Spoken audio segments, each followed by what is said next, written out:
اور یہ جو مزارات آپ کو نظر آتے ہیں یہ در حقیقت بادشاہوں نے اپنے لیے بنائی تھی یہ عمارتیں، جی تاکہ یہاں پر پھر ہمیں دفن کیا جائے۔ لیکن جب کوئی مشہور شخصیت، کوئی روحانی شخصیت وفات پا گئی تو اس بادشاہ نے کہا کہ یہاں پر ان کو دفن کر دیا جائے۔ اس کا مقصد یہ بھی تھا کہ اس سے لوگوں کے دلوں میں میری عزت بڑھے گی، جیسے حضرت میاں میر کا جی مزار ہے، اس حوالے سے یہ بات بیان کی جاتی ہے۔ تو لہٰذا ان کے اپنے ایک ثقافتی اور کلچرلی ایک پس منظر بھی اپنی جگہ پر موجود ہے۔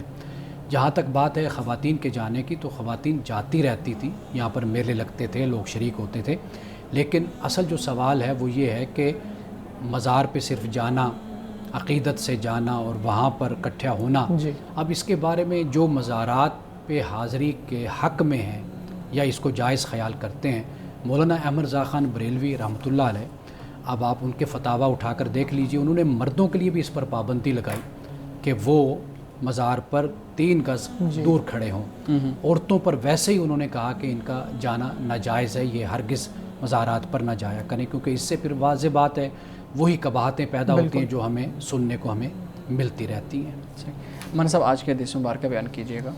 آج کی حدیث حضرت مقدام سے روایت ہے کہ انہوں نے رسول اللہ صلی اللہ علیہ وسلم کو فرماتے سنا، جو تو خود کھائے وہ تیرے لیے صدقہ ہے، اور جو تو اپنی اولاد کو کھلائے وہ تیرے لیے صدقہ ہے، جو تو اپنی بیوی کو کھلائے وہ تیرے لیے صدقہ ہے، اور جو تو اپنے نوکر کو کھلائے وہ بھی تیرے لیے صدقہ ہے۔